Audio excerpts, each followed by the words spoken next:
Good morning, everybody, and welcome to the doctoral defense of Don Shanu Fernandez.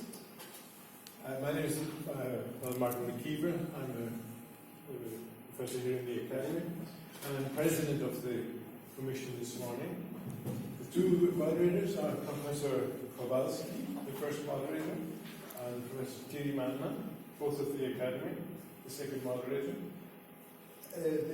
Just to explain the procedure, after the opening prayer, Don Shanu will have 30 minutes to present the argument of his thesis. It will then be followed by a discussion with the two moderators. The jury then withdraws to consider the result. And please, in that time, stay in the hall or close to the hall. And then we can come back and proclaim the result. I'd like to say a special word of welcome to the rector of the Collegio San Pietro, Padre Carlos, and then to Don Donato, Don Michele, and Don Shanu. You are particularly welcome.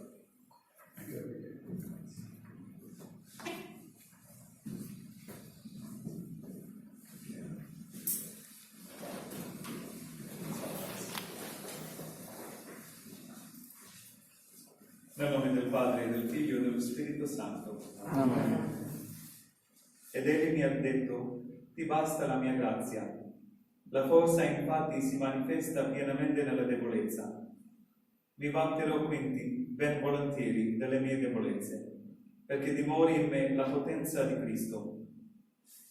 Perciò mi compiaccio nelle mie debolezze, negli oltraggi, nella difficoltà, nelle persecuzioni, nelle angosce sofferte per Cristo. Infatti, quando sono debole, e allora sono forte. Preghiamo. Vieni, o Spirito Creatore, visita le nostre menti, riempi nella tua grazia i cuori che hai creato, luce d'eterna sapienza, svelaci il grande mistero di Dio, Padre e del Figlio, uniti in un solo amore. Amen.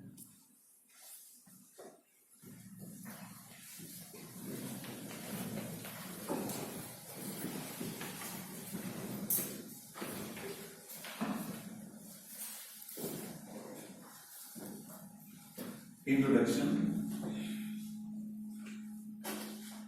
Palliative care is the rediscovery of the deepest vocation of medicine and the medical profession, which is taking care of the patients even if the cure is not possible.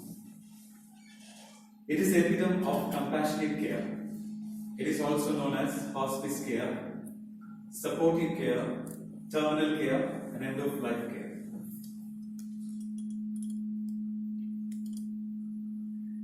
This is prevention and health promotion through comprehensive, predictive, preventive, curative, rehabilitative, and palliative care are the basic concerns of every human person. Life is sacred, therefore everyone has equal value and equal right to be protected independent of his or her quality. The topic we have selected is palliative care and decision making in the context of Kerala, India. Palliative care improves the quality of life of the patients and their families facing the problems associated with life-threatening illnesses. Dame Cicely Mary Saunders is the founder of the modern hospice movement.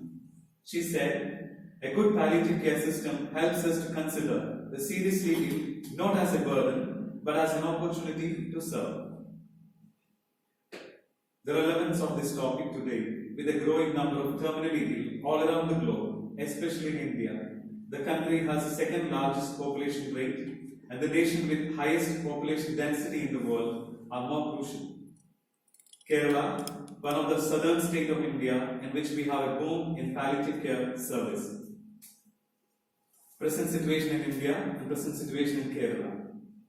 I just wanted to highlight the physician available. It's only 1,000 inhabitants, not even one physician is available in all over India. Even when you come to Kerala, it's only almost 2 doctors for 1,000 patients. So we can see other aspects of the development, and the Kerala is more developed in palliative care is only because of the adult literacy. It is 96.02% literate state. The motivation. Every human life is important.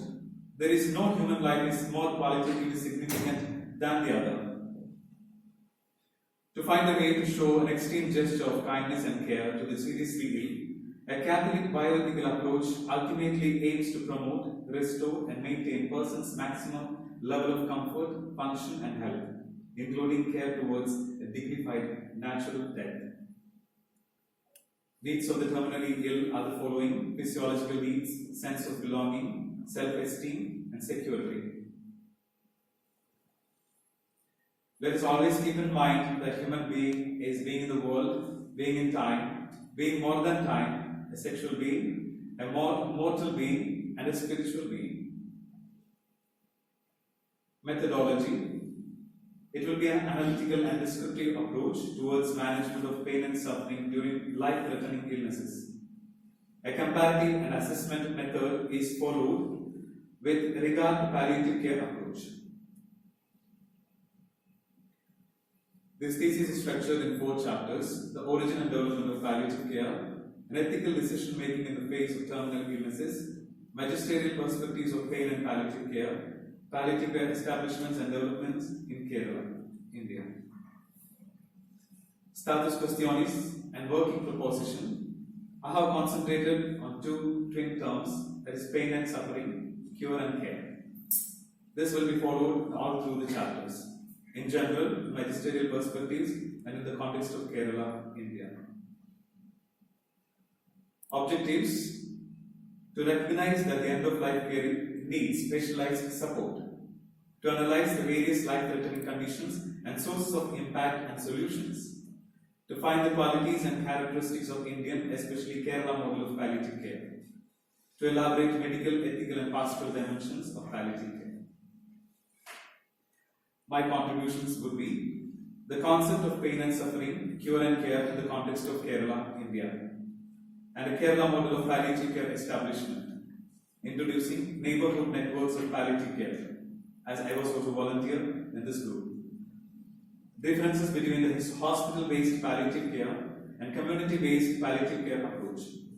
Palliative care contributions of 5 conventional Indian medical branches, and efficient end-of-life pain and symptom management methods in Ayurveda for palliative care. There are limitations and possibility of future research. Pain perception, threshold, and tolerance differ according to the nature of the person and the sickness. Medical situations of terminally ill and seriously ill vary from person to person. So need to have modern clinical experience and assessment. Active participation in a palliative care clinic would be substantial for the decision-making process. Various palliative care contributions of Indian conventional medical system are yet to be found. The sources of research: magisterial teaching of the Church, moral theologians and medical experts, and declarations, resolutions, commitments, assertions, charters, assemblies of national and international organizations regarding palliative care. Special contributions from Dr. M.R. Rajagopal, Chairman of Pallium India, and Dr. Suresh Kumar, Director of Sanjeevan. And Dr. M.R. Rajagopal is the founder of Pallium India, father of palliative care in India. And Dr. Suresh Kumar is the first to conceptualize and implement community-based and volunteer-driven palliative care as against institution-based care in India. It is a most important aspect of this thesis. That is community-based and volunteer-driven palliative care as against institution-based care in India. And we have a timeline of palliative care procedures and development in Kerala, India, as well as internationally. So we can see the timeline. Also in India, it started in 1975, when the palliative care movement started worldwide in 1967. Only 10 years difference. So it is all through development we can see in this timeline.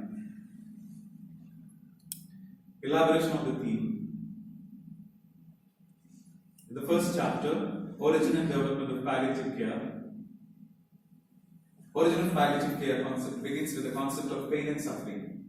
Pain is the entire process of sensing, interpreting, modulating the nociceptive process. It is an unpleasant sensory and emotional experience associated with actual or potential tissue damage. It is one of the greatest miseries of life. Paradoxically, it is one of the vital security system of body, which is essential in introducing the tissue damage. There are certain kinds of unbearable pain as follows: somatic pain, visceral pain, neuropathic pain, idiopathic pain. These pains are unbearable without proper medication and drug treatments. Hence, the use of opioid drugs to regulate unbearable pain is ethically justifiable. Pathological conditions which cause pain are the congenital condition, traumatic conditions, neoplastic diseases, metabolic disorders, infections. Pain is inexpressible, but most of the time suffering is inexpressible. Pain is a common cause of suffering. Suffering is a specific state of serious distress induced by the loss of integrity, intactness, cohesiveness, or wholeness of a person. There is dissolution of integrity and suffering continues until the integrity is restored. The neurocognitive suffering and age-narrative suffering must be managed properly. Some may also suffer from the fear of the return of pain, even if they are pain-free. Pain is a biochemical reality, but the suffering is an integral reality. Suffering involves persons' appreciation of their intactness and sense of identity for the past, present, and future. Palliative care is a separate medical branch with intrinsic aim of alleviating pain and suffering, an extrinsic aim of reducing the social, psychological, emotional, spiritual burdens of patients and families. It is a total care of all domains of life. What is palliative care? We have this map of palliative care as a holistic approach, multidisciplinary team, palliative care services, benefits, and receives palliative care in various places and government programs. I just wanted to highlight this simple words: live well and leave well. That is Singapore Hospice Council's motto: live well and leave well. That is our aim too. Second chapter, unethical decision making in the face of terminal illness. Culture of care more than a culture of cure in the face of all recovering and non-recovering serious illnesses. Bioethics is a science of survival. Hence, the ethics of palliative care is a summit of the survival ethics. Some defend in terms of essential idea of dignity, while others invoke it in defense of euthanasia, precision-assisted suicide, therapeutic obstinacy, and living will. Human reality is the same and problems are common. Ultimate desire and longing are the same in every person. We acknowledge that medical interventions are effective, at the same time need to accept that they are not always definitive. This time we take a small pause.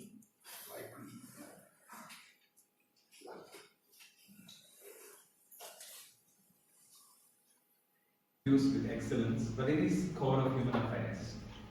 There are intrinsic attributed influence and dignity. We may confuse among these dignities. Patients with terminal illness do not need our mercy, but they need our respect. We need to acknowledge their fight against the adverse situation. Professionalism should manifest not only in the technical and medical field, but also manifest in interpersonal relationship. Never intentionally suppress an innocent human life, and always try to prevent others from doing so. A good relationship with patient and family is very important in palliative care. A beneficence is grounded in the complex relational understanding of the person. We are immersed in a web of convivial responsibilities. According to the bioethical perspective, disability is considered as manifestation of human dependence. Physical cause of death, causality, and moral responsibility of an action are important concepts in palliative care. Ethically and legally making a person die is different from letting a person die. Some wish not to suffer and reject cause suffering with others and choose illicit measures. In euthanasia, one seeks death, but in palliative care, one risks death. Use of narcotic drugs as a painkiller cannot be compared as a patient killer because it is a therapeutic intervention. Palliative sedation is morally acceptable to reduce unbearable pain and suffering. Volunteers must help the patients to fulfill the personal, religious, social, and moral duties and commitments. The cure of person is more important than the cure of sickness. We need to keep in mind that health is not an absolute value, but it must be maintained for doing good. Serious illnesses would trigger different set of reactions like rejection, revolt, pact, depression, and acceptance. It is not easy to accept the life-threatening illness, says Elizabeth Kubler-Ross, is a famous psychiatrist, says, I am in the stage of acceptance, but I need patience. I can't wait, it takes too long, too damn long. I guess I have to learn that it's not easy to learn. So it is not easy to learn patience in the time of serious illnesses. Life is the first good, it is the basis for the delight of every other good. Strength of palliative care lies in its unequivocal focus on the quality of life, value of life, and the meaning of life. There is an algorithm, ID is equal to P plus Q plus L divided by C. That means ID is equal to right use of therapy is equal to probability of positive result, quality of life is reasonably conceivable, probable remaining lifetime divided by cost that required to obtain the therapeutic result. Third chapter, magisterial perspectives of pain and palliative care. Catholic healthcare provides the concept of redemptive suffering, which finds its meaning in the paschal mystery of Christ. Our life is a gift, and we need to proclaim that each life has a value and it is inestimable. Healthcare is a therapeutic art. Most of the time, compassionate presence is more than a medical treatment. False compassion is very dangerous, considers life only as a right rather than a gift. Euthanizing and healing are intrinsically incompatible. Palliative care is an antidote against therapeutic homicides. Refusing to participate in committing an injustice is not only a moral duty, but also a basic human right. Church teaches us that killing is the violation of the divine law, an offense against the dignity of human person, a crime against life, an attack on humanity. Euthanasia, willful self-destruction, physician-assisted suicide poison human society, but they do more harm to those who practice them than those who suffer from the injury. We must assume the moral responsibility of ordinary, extraordinary, proportionate or disproportionate treatments. Ordinary treatments are always obligatory, extraordinary treatments are optional, proportionate treatments are licit, disproportionate treatments are always illicit. We must also take the moral responsibility of withholding and withdrawing of treatments. There is no moral distinction between withdrawing treatment as an act and withholding treatment as an omission. We must consider some important principles of bioethics: principle of proportionality, lesser evil, double effect, autonomy, right to self-determination, beneficence, non-maleficence, equivalence, totality, cooperation with evil, solidarity, ethical practicability, justice, solitude, concept of utility, vulnerability, benefit, burden ratio. What I want to highlight is, in healthcare ethics, the principles and rules are the components of ethical grammar. In order to make a coherent sentences, we need to have practical wisdom. This is the concept of Busham and Childress. Should not confuse the futility of treatment with the futility of life. Never cooperate formally with evil. Hydration, nutrition, thermoregulations, respiratory support, bodily homeostasis, management of systemic and organic pain, hygiene are ordinary care. Suffering and death by starvation and dehydration should be prevented. But even when the hydration and nutrition no longer benefit the patient, because the organism no longer absorb and metabolize them, it becomes a burden. In this case, their administration should be suspended. Otherwise, it will lead to a therapeutic obstinacy and cause severe suffering to the patient. It becomes invasive and disproportionate. Magisterial teaching analyzes risk in shifting from the goal of taking care of that of treat to heal. Palliative care, patients are taken care not just with extraordinary treatment, but with extraordinary people. We can live in such a way that death has an appropriate meaning in life.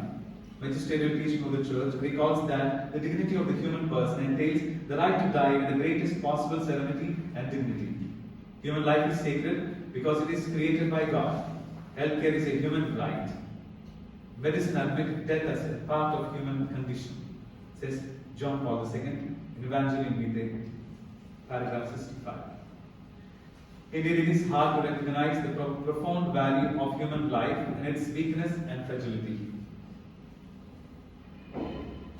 In absence of other remedies, probable means are made available in the most advanced medicine, even if they are still at the experimental stage and are not free from risk. Accepting this sick person can also set an example of generosity for the good of humanity. There should not be any neurological reductionism which empties our inner ontological depth. The dignity of each person is regarded as an image and likeness of Christ. Jesus was close to the sick. He approached with kindness and compassion, and he healed the sick. We comprehend Christ as Christus Medicus, and we are Alter Christus. Fourth chapter and the last chapter. India has become a fast-growing major economy hub for information, technology, and traditional medical care. And let us see what are the establishments and developments in Kerala, India. India is a new hub of medical tourism.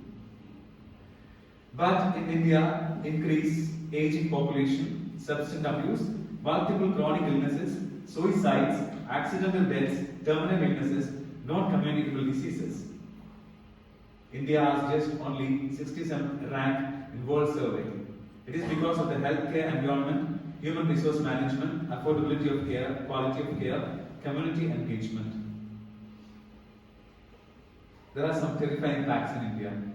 2.25 million 5 years prevalent cancer patients. 1 in 10 in India develop cancer in lifetime. 10% of population is elderly. 160 million tobacco users. 69 million smokers. 1 doctor per 1,000 patients. Accidental deaths due to the use of psychoactive substances. Suicides in the year 2019 was 8,556 due to shame and pain. AIDS and other non-communicable diseases were more than 5 million. Indian Constitution, Article number 21 affirms life, a right to life and right to live with dignity. But Narcotic Drugs and Psychotropic Substance Act of India is not doing a great job for the essential drugs. In 2015, it was available only 300 kgs, but actual necessity was 30,000 kilograms. But only 1% is available actually in India. In order to manage the situation other than modern or Western treatment method of palliative care in India, also we have 5 other conventional medical systems: Ayurveda, Yoga Naturopathy, Unani, Siddha, Homeopathy. We know in Ayurveda, now we have also medicine for COVID-19, also we have. But at the same time, 80% of the population is using Ayurveda methods of treatment for various diseases. It is dated 3000 BC. Yoga is also a natural kind of treatment with exercise consisting largely of posture and asanas. Unani medicines is an Arabic traditional medicine, but in India we know 40.2% are Muslims. It is the third largest Muslim populated country in the world. So we assume that there are 2 lakhs practitioners of Unani medicine in India. Siddha medicines are actually a master-discipline relationship to become a local healers. But in Indian Constitution, Medical Association regards Siddha medicine. It is actually considered as fake Siddha therapies and quackery. It's also a danger for the medical system, but actually there are 4 lakhs people practicing Siddha medicines in all over India. Homeopathy is a legal medicine in India. It's applicable generally. But modern medicine is more convenient for palliative care. Assessment, planning, implementation, resource mobilization, day-to-day life, day-to-day management is efficient in modern medicine. Government policies, drug policies, educational policies are very clear in modern medicine. In India, the obstacles are heterogeneity of various treatment methods, geographical, social, religious backgrounds, ignorance and superstitions are the hindrances. Various associations work hard to find a solution for the great need of palliative care in India, such as Indian Medical Association, Indian Association of Palliative Care, the Catholic Health Association of India, and numerous government organizations and non-government organizations. There is also a successful Kerala model of palliative care. I would like to highlight this point. Kerala is the Indian beacon of hope of palliative care. Kerala model of palliative care is followed in various other states. It is also a WHO model of developing countries. Kerala is just 1.2% of the area. You can see only the red mark is Kerala. But in India, 3.1% of population live in Kerala. 2/3 of the Indian palliative care is concentrated only in Kerala. It is the first state to have a state government palliative care policy. In Kerala, we have community-based and volunteer-driven palliative home care more than institution-based care. In Malayalam, we say, that means when there are people with us, when we are suffering, all our pain vanishes, all our pain decreases. So many volunteers from various students groups are working for the palliative care. It's an excellent home care services provided in Kerala, dressing of bed sores, drainage of urine, catheterization of bladder, nasogastric intubations, etc. Other supports for palliative care in Kerala, the communications are high internet penetration, social media, newspaper, donation boxes, fundraising activities, Kudumbasri, ASHA workers, nursery workers. Handicrafts made by the patients and family members to support palliative care are shown in the picture. These are the national association and state association. There are dozens of associations working for the palliative care. The major associations are the highlighted associations. Catholic Christian contributions to palliative care in India. There are 5 main contributions. First is Caritas India, providing 26,000 palliative care volunteers every year. Catholic Healthcare Association, 3,570 medical institutions across India are providing palliative care. Christian Medical Association of India, providing 330 Protestant medical institutions, 57 palliative care training centers. Emmanuel Hospital Association, 20 hospitals, and Comprehensive Rural Health Project Jharkhand is also providing major support for 5 lakhs people per year. And it is recognized by WHO and UNICEF. Conclusion. Palliative care is an ethical responsibility of the health system. It has opened transnational corridors and bridged cross-cultural barriers. Today, palliative care is a household word in the mother tongue of many. We can summarize health as a dynamic equilibrium that is concerned with the whole person. We agree that death is not a right, it is the end of all the rights, and the fate that no one can escape. Whatever insult human dignity, where men are treated as mere tools for profit, are to be resolved. There is always responsible closeness, disinterested charity from the part of palliative care professionals and volunteers.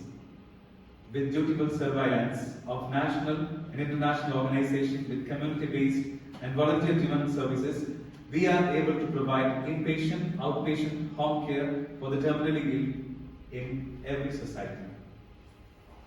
Thank you. Thank you.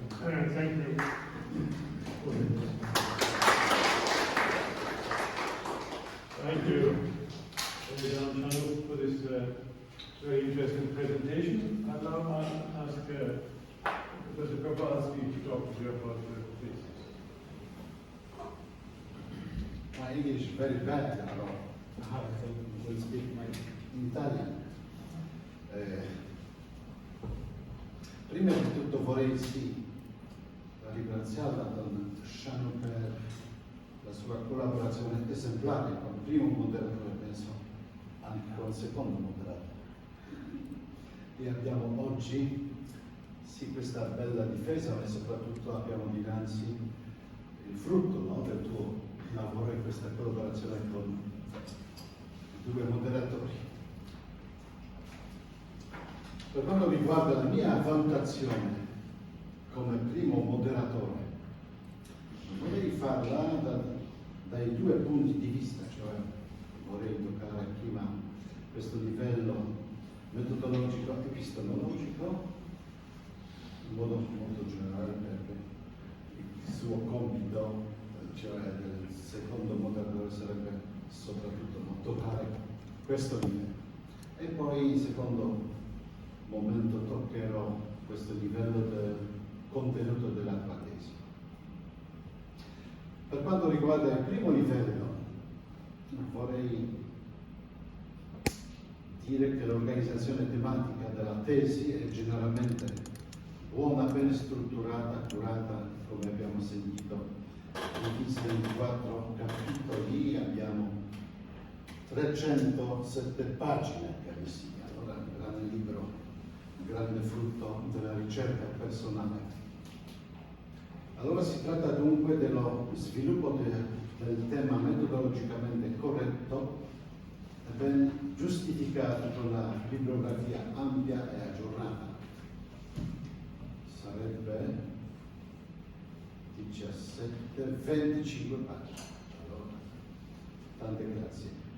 In particolare io lascio per il nostro secondo moderatore, professor Tiriman. Per quanto riguarda il secondo livello, quello del contenuto, si deve constatare che il tema della tesi è l'originale e tocca il vasto e molto importante problema della sofferenza e delle cure palliative nella fase terminale, e soprattutto molto attuale quando stiamo vivendo una pandemia Covid. E questo tema è ben elaborato attraverso i diversi ma complementari approcci, no? Come l'ha presentato storico, questo approccio storico biomedico, primo capitolo, poi etico, secondo capitolo, e teologico morale alla luce del Ministero della Chiesa, capitolo terzo. Per ben applicare tutto quello che abbiamo detto, come tu hai detto, applicare nel contesto indiano, in generale nella tua provincia Kerala. E questo ultimo ed importante capitolo è stato elaborato, sì, come vi ha già mostrato, con i due specialisti indiani, no? Sapendo bene che la maggior parte dei centri specializzati nelle cure palliative ci sono in Kerala. Ci ho già mostrato attraverso le slides. Ma adesso dobbiamo entrare nel dialogo, no? Professore? Sì, per tutti quelli che non sono da questo grande continente che chiamiamo India, ti ha presentato, sì, nel quarto capitolo, no? Che ci interessa molto, noi che non conosciamo, no? Questa grande, molto ricca realtà. Tu parli di 5 sistemi della medicina convenzionale, Sì, sì. ma da noi, nell'Occidente, noi chiamiamo questa medicina non convenzionale. Perché convenzionale secondo te? Quando noi diciamo convenzionale, io intendo sostituzione di un altro sistema. Però questo sistema convenzionale è molto importante in India, perché il sistema moderno è concentrato in solo pochi luoghi, vuol dire i medici moderni sono pochi. Ma allora, quando noi siamo in villaggio, anche io appartengo da un villaggio proprio, Questi sistemi convenzionali sono la realtà del posto.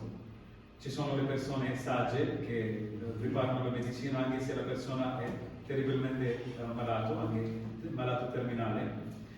Queste persone vanno, anche ci sono ospedali ben fatti, anche ospedali Ayurveda. Poi ci sono anche superstizioni, perché quando uno dice che tu vai all'ospedale, loro pensano che cura palliativa è la cura per morire, loro fanno farti morire. Ma però altra medicina, quando dico convenzionale, loro dicono che tu quando vai lì, loro ti fanno tornare al modo normale.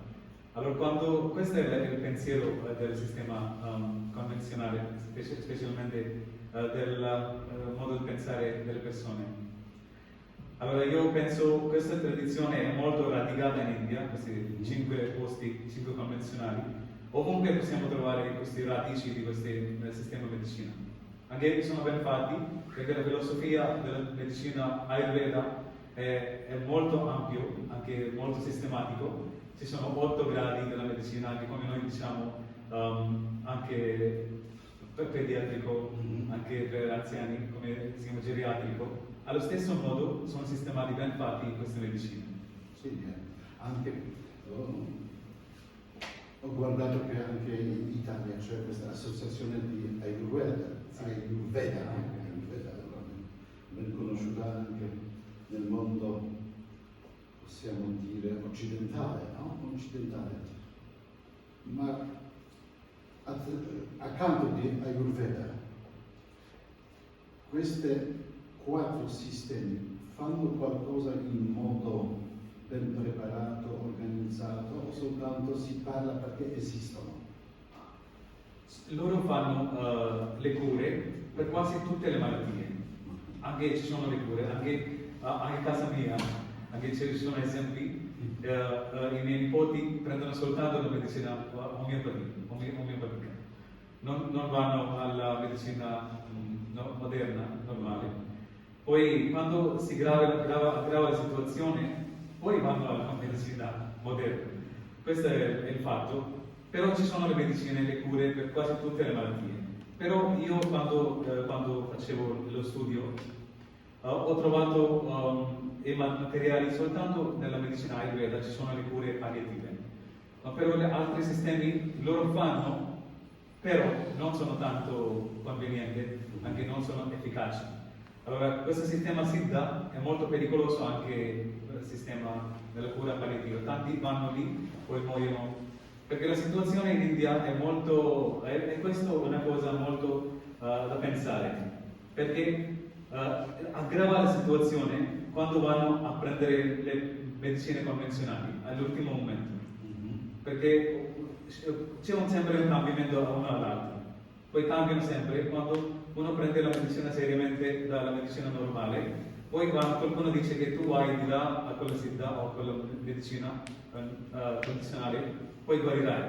Allora poi diventerà un problema, poi alla fine aggravano la situazione, quando arriva la medicina moderna non possono fare niente, quasi niente.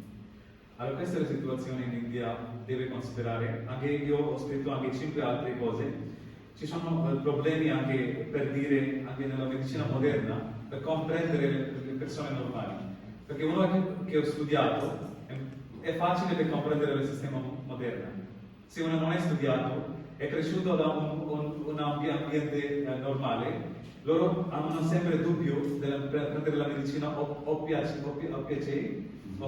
poi il segreto, alcune cose deve fare in segreto, no? Le decisioni, non dire direttamente alla situazione grave della persona. Poi ci sono tanti problemi per fare la decisione. Qualcuno dice fare la medicina ancora, nutrizione, ancora. Poi non sanno la situazione che la persona sta morendo, non prende la medicina, poi cosa diventa un problema di più. E loro non capiscono questo. Devono fare sempre dare qualcosa da svegliare la persona. Qualcosa dobbiamo fare qualche volta anche sedations. Allora in questo ambito anche loro non capiscono, perché tu volevi uccidere la persona. Questo è il concetto del pensiero delle persone normali. Allora, per fare questo ci vuole un grande lavoro nell'ambito Kerala. Prima dobbiamo fare come studenti, adesso ci stanno facendo un gruppo di studenti di ogni università per elaborare il sistema palliativo. Ho parlato sì di questa bellissima esperienza della comunità di base. Sì, in Brasile si tratta di qualcosa molto spirituale, qui non soltanto spirituale. Puoi spiegare di più? Sì, una vita, no? Sì. E in Kerala possiamo vedere un posto, io dico meraviglioso, perché ci sono 3 religioni quasi pari. Religione indù, quasi 52%, Islam, 37%, e cattolici quasi sono 18-20%. Allora ci sono sempre l'uguaglianza, anche ci sono competizioni tra di loro, anche nell'ambito di cura. Ci sono tanti ospedali, anche quando vedo, io ho visto una cosa molto interessante, soprattutto in Kerala, noi abbiamo 14 posti, come si chiama, città, un posto si chiama Malappuram, lì ci sono soltanto la maggioranza musulmana. In questo posto ci sono le cure palliative, 64 istituzioni di cure palliative, è il posto più grande di cura palliativa in quel posto. Allora, quando ci sono anche, io pensavo così, anche la religione fa influenza anche in quest'ambito, anche le scuole, anche le nostre istituzioni, tantissimi ospedali sono gratis anche queste persone, quando vengono al termine della loro vita, fanno cura gratis in ospedali, quasi tutti ospedali dello Stato è gratis, la cura palliativa, anche alcuni ospedali fanno nobili hospitals in Kerala, in quest'ambito. Allora non soltanto religioso, anche sono religioso molto importante, però la culturale molto, io concentro la cultura dell'accoglienza delle persone, anche sono un movimento delle donne, si chiama, ci sono 3 movimenti, perché il primo è Asha Workers, Nursery Workers e Kudumbasri Workers. Questi sono i movimenti per elaborare la capacità delle donne. Allora loro fanno il volontariato in quest'ambito, anche loro sanno veramente chi sono le persone malate, vanno a casa loro come gruppo, poi chiacchierano, parlano e così hanno un momento di condividere. Allora non diventa un burden, invece un benefit.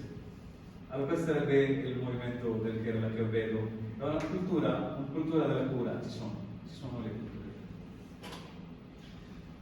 Ultima domanda, cambiamo un po' di tema. Tu hai parlato quando ha approcciato il Magistero della Chiesa, tu hai parlato delle sperimentazioni sull'uomo. Quali sarebbero condizioni di fare esperimenti sull'uomo? Sì, condizioni. Certamente, quando alla fine della cura, io guardavo quando sono andato a una parrocchia qui in Italia, un prete che stava al termine della sua vita. Ho visto nel capo della stanza diverse medicine che non appartengono a lui, facevano indagini come può fare la cura. Allora, questa anche adesso è un atto negativo, ma adesso c'è un sperimentare, noi possiamo prendere l'esempio della medicina, del Covid-19, SARS-CoV-2, ci sono tanti vaccini che è ancora in indagine, non è una soluzione, sono soluzioni veramente positive, anche forti, ma non sono definitivi, queste cure non sono definitivi. Allora io guardo nel sistema della medicina tradizionale nostro indiano, ci sono le persone che fanno la medicina perché ogni persona, perché si dice pain tolerance and pain acceptability is different, each person. So in palliative care, what they do is each person is different, how to take the pain medications. So he has to get more and more medications, maybe in the treatment of morphine. Maybe one tablet will not work in the process of time. So at the same time, in the same way, there are medications also in Indian palliative system. So they have to find some solutions. They have to change, switch on one medicine or the other. Quale condizioni etici? Che cosa la Chiesa dice su questo? Ha scritto qualcosa? Sì, ho Lo scritto. ricordi a noi? Quali sono le condizioni dal punto di vista etico? E la condizione sarebbe la salute non è il valore assoluto. Allora è Chiesa, è evangelista. Poi dice che possiamo intervenire anche per fare la cura, ma però dobbiamo pensare sempre che la vita è molto importante, la vita della persona è molto importante, la vita dell'uomo. Allora per curare e non concentrare come treat to heal, but treat to care.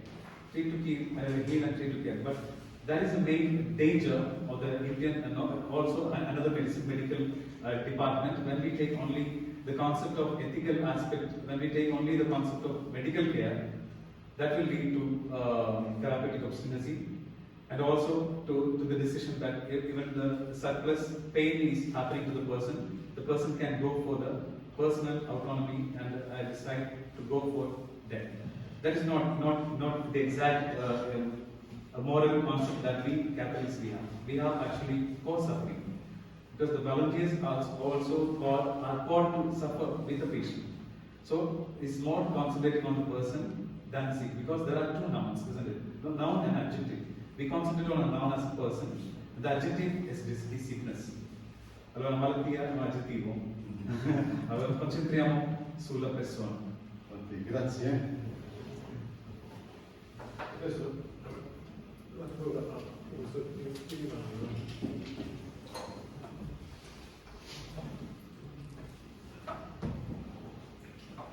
Yes, I too would like to congratulate you for having produced this dissertation. Just like any other doctoral student, you have to work hard to come to this stage. So there's no doubt about that. Of course, there is evidence that you have paid a lot of attention to various sources, looking at bibliography and footnotes, we see. So it's a hard-worked result. So I would like to certainly congratulate you on that.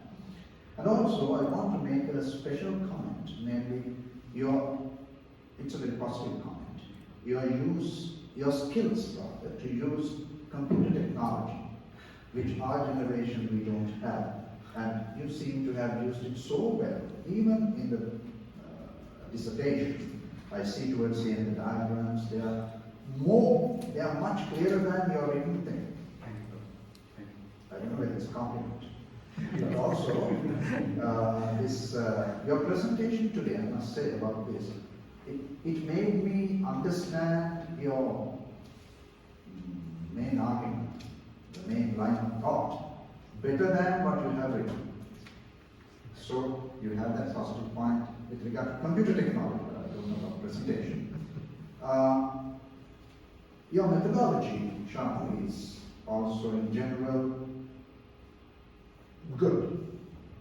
I would say your footnote writing is very good. From the beginning I saw it. Of course, I have corrected many a time some of the lacunae, and you have attended to them. So that has turned out to be good.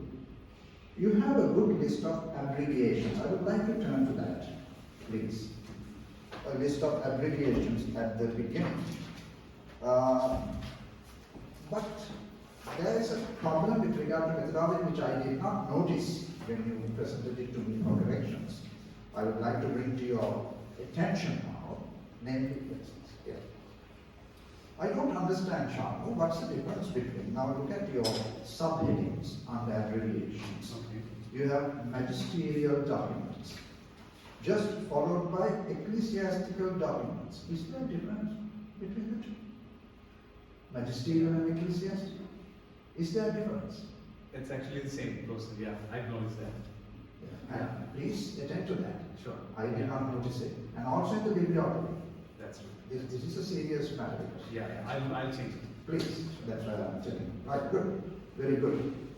You have been docile as you have been always. So good, that's a good Thank you. point. But Shanu, You are an Indian, I am Sri Lankan. We were not born in England. So we don't use English as the Englishman would use. But in writing a thesis like this, that's the language you use. If you wrote it in Italian, we would expect a certain competence in Italian. I still, unfortunately, find many basic grammar mistakes. As I told you so many times, you have to get at least someone and get them corrected. Otherwise, it's not good for you and your personality. No? So please attend to that. And in view of that, I want to immediately draw your attention to your title. I think there's a basic grammar mistake. Pain and palliative care. A decision making in the context of care relief. A decision making. I think you need to pay attention. I'm not here to coach you in English. Because the role of the second moderator is not to correct English. So I would ask you to please attend to that. In addition to that, Shanu,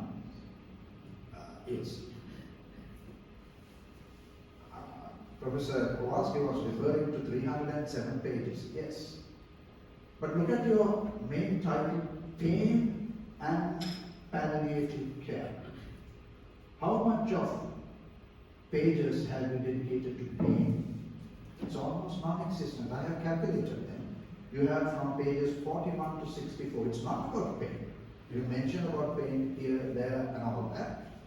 Out of 307 pages, we have dedicated only 23 to that. So could it stand there as the main title? I don't know. These are, I'm mentioning because it's less than 10% of the whole thing. Just pay attention to it if you are going to publish these things, alright? Okay. It's in a fraternal way, I'm telling you. Shanu, now, one of the main problems that I notice in this work as a second moderator, actually could have been my competence, but it's mainly from Professor Kowalski, I'm sure he has corrected you, is the lack of focusing. You have a lot of material.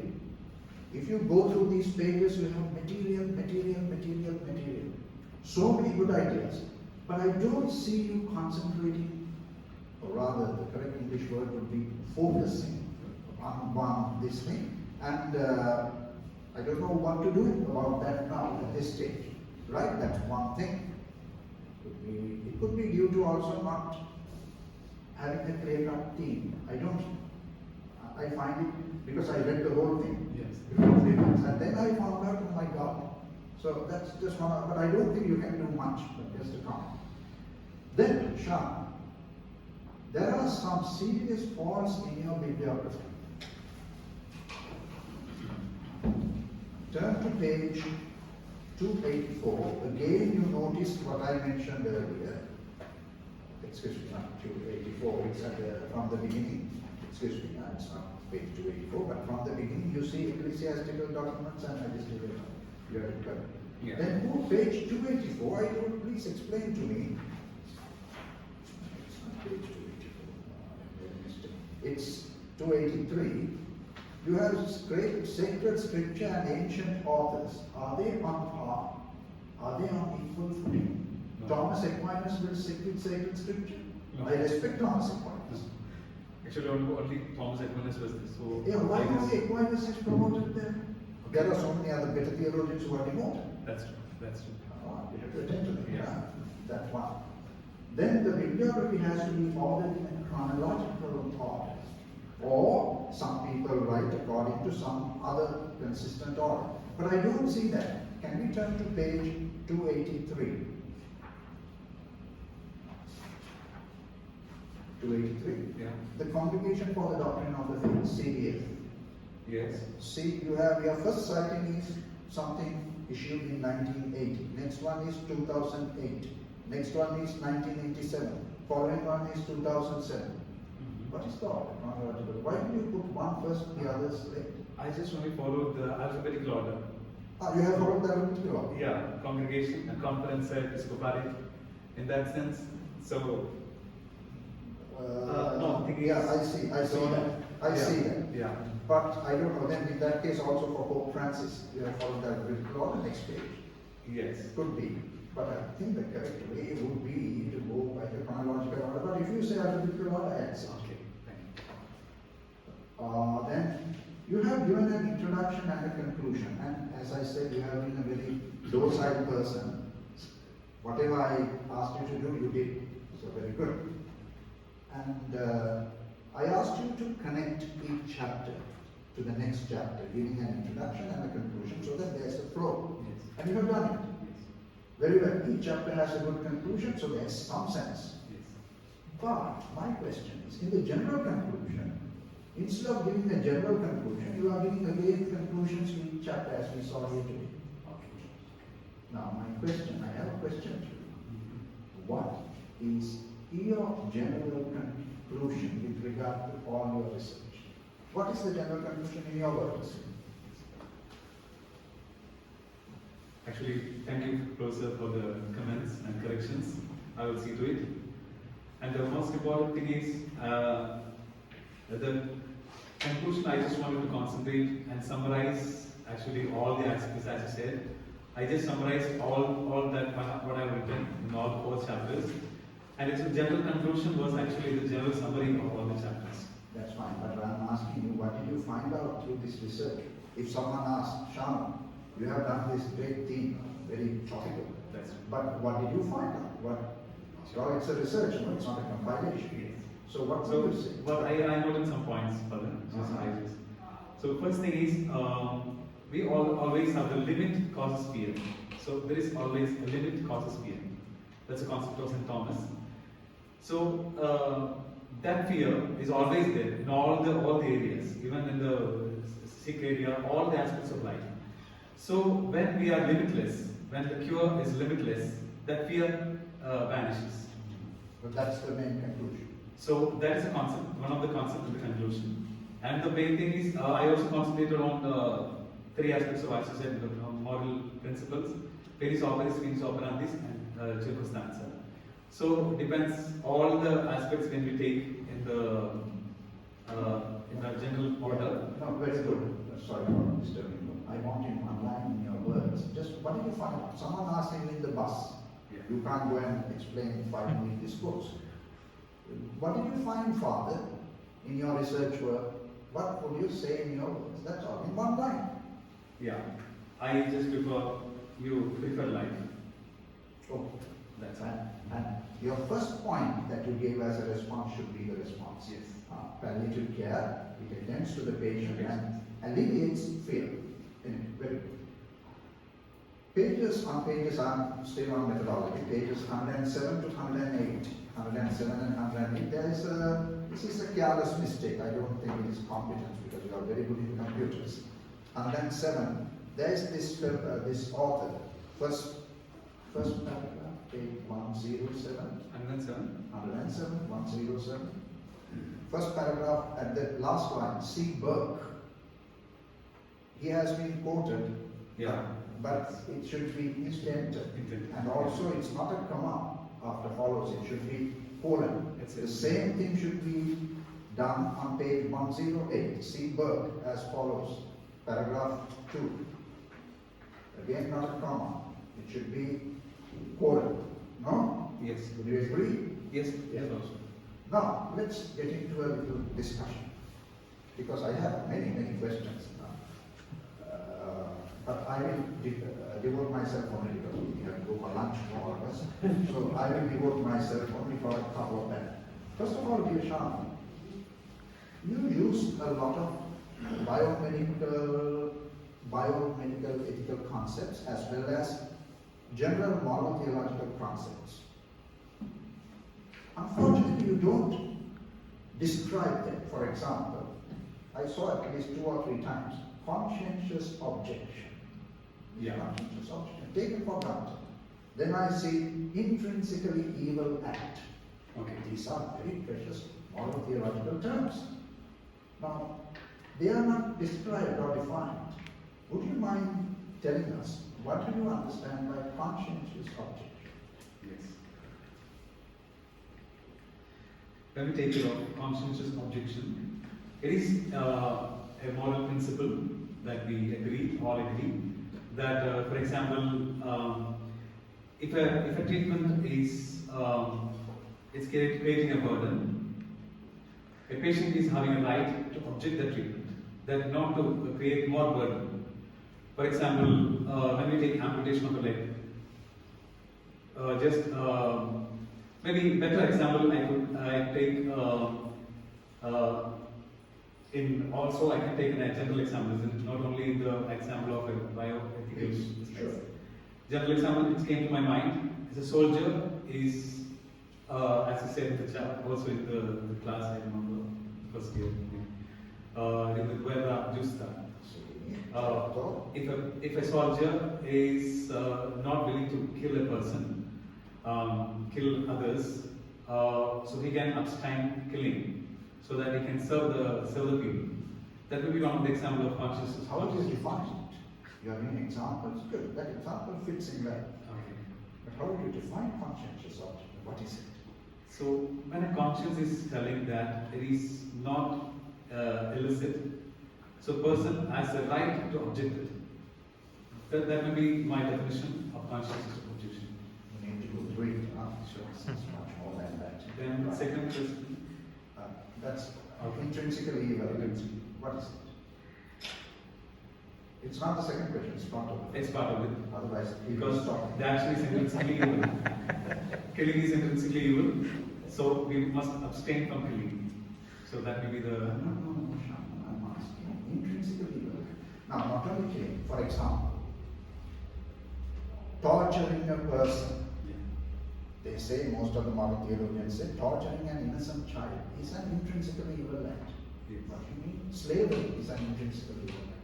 What do you understand that? What I'm trying to say is, these concepts are just used haphazardly without describing.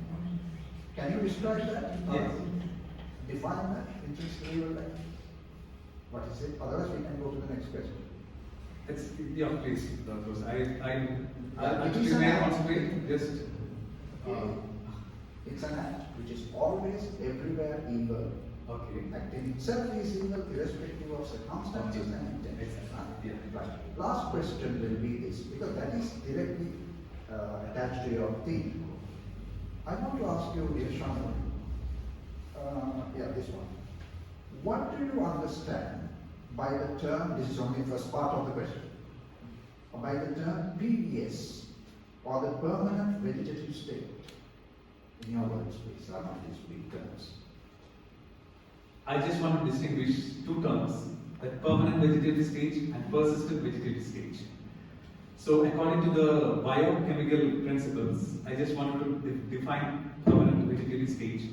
That is, after 3 months of traumatic injury, a person goes to a permanent vegetative stage, and even after 6 months of no traumatic injury, person may go to the permanent vegetative stage. You have mentioned that somewhere, I can't remember the page. Yeah, I have it. But you have supported it with the source, you have to do that. Okay. But nevertheless, my few of the other couple of questions follow from that. So that is permanent vegetative state, Yeah. or persistent vegetative state. Now, this is a very common question which most of us can answer. My father was in that, so I know it. Can such a person bite food, masticate them, feel the taste of the food? Does he or she feel thirsty and hungry? Permanent vegetative state. This patient is there. Can he masticate? Yeah, I can answer.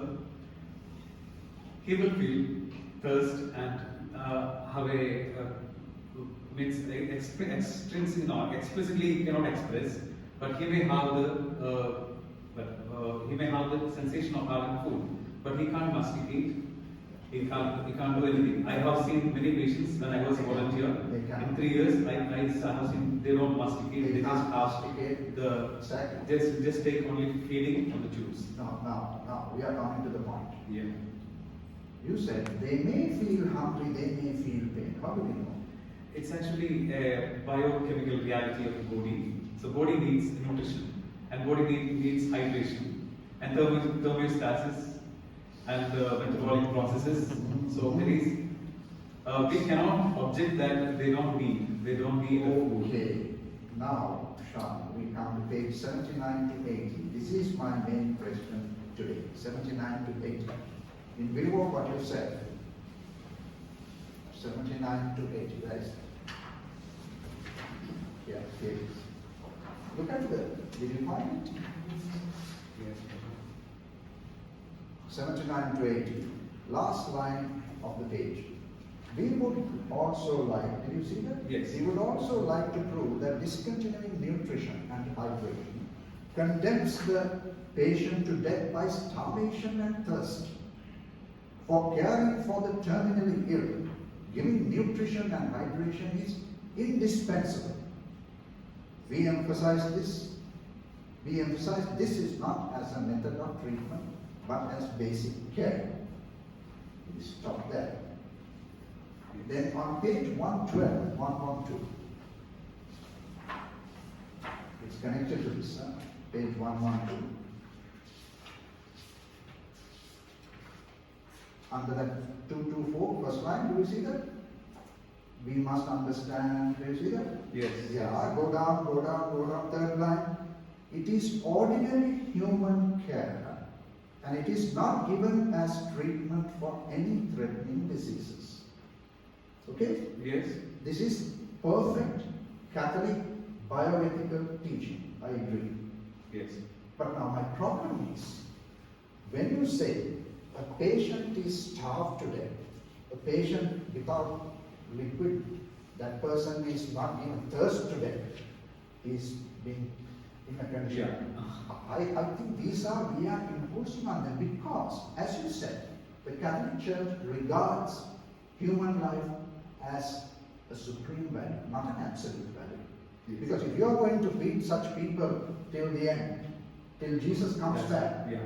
all the hospitals will be full, number one. That's Number right. two, but my question comes now, it's true you say, but I don't know whether you say the same. Look at this.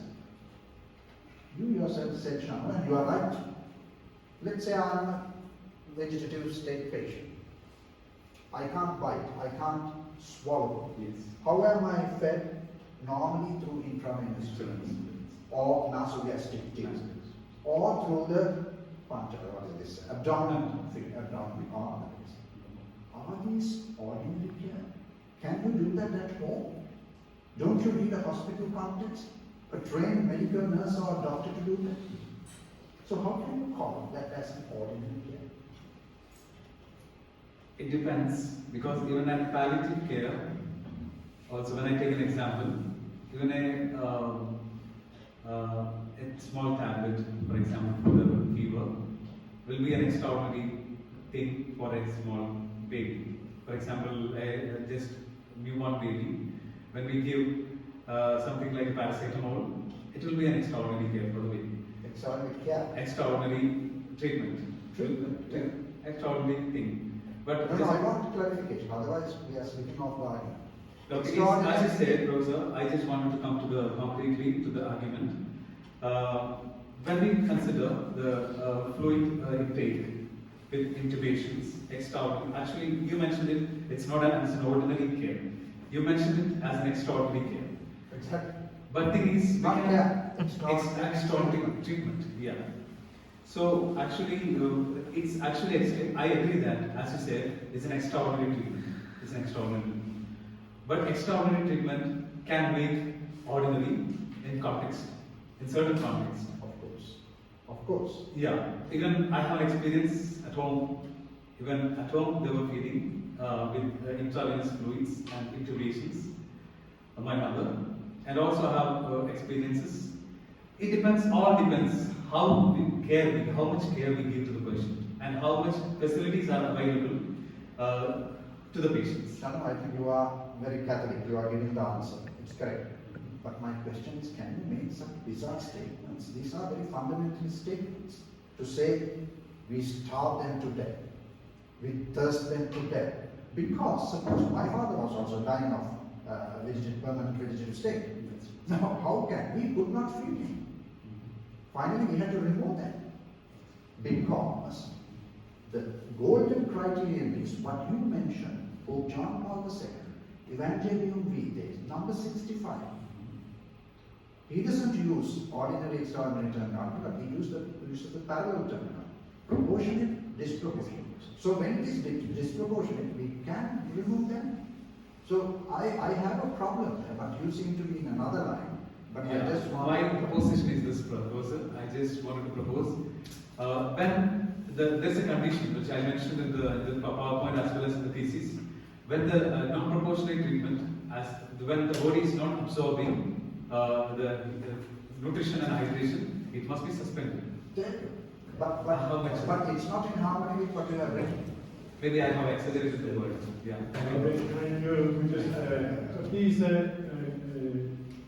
Please stay close to the room and we'll be back shortly.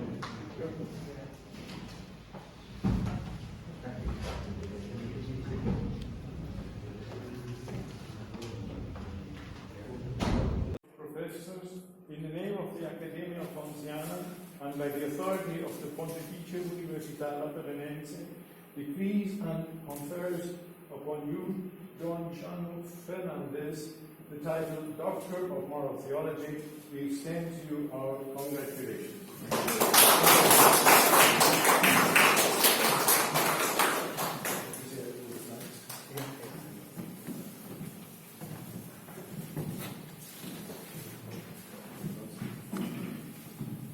Please be seated.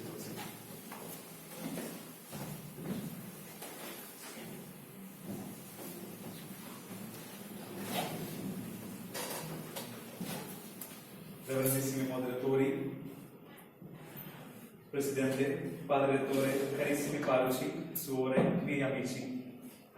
Ho atteso con grande emozione questo momento, perciò prendo questa opportunità per esprimere la mia profonda gratitudine per tutti quelli che mi hanno aiutato e accompagnato, sento doveroso di ringraziare il Signore Dio per la sua infinita misericordia. Ringrazio il mio Vescovo, Sua Eccellenza, Reverendissimo Monsignor Varghese Calical, Vescovo della Diocesi di Calicut, Kerala, per avermi concesso l'opportunità di proseguire i miei studi all'Accademia Alfonsiana presso la Pontificia Università Lateranense. Riconosco il suo incoraggiamento e accompagnamento prezioso.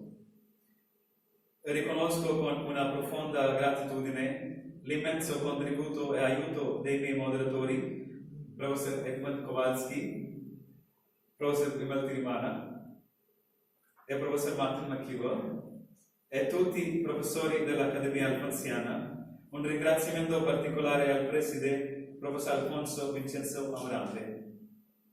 Ringrazio tutti i superiori della Congregazione per l'Evangelizzazione dei Popoli.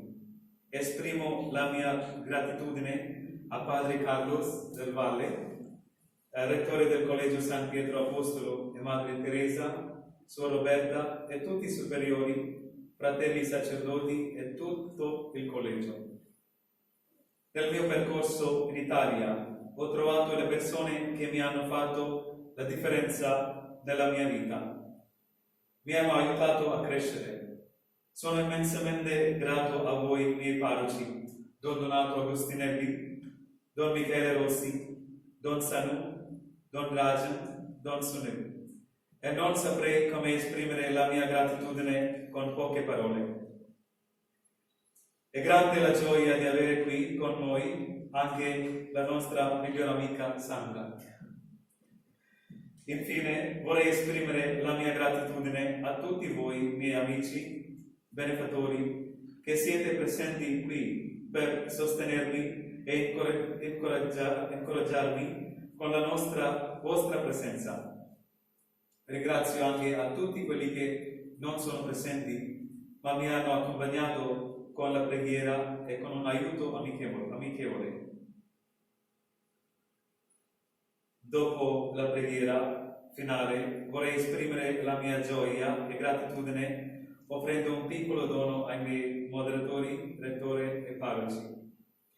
Invito poi tutti voi per il pranzo in un ristorante qui vicino. Il pranzo sarà all'aperto. Grazie mille. Cantiamo tutti insieme Salve Regina Cieli. Regina Cieli.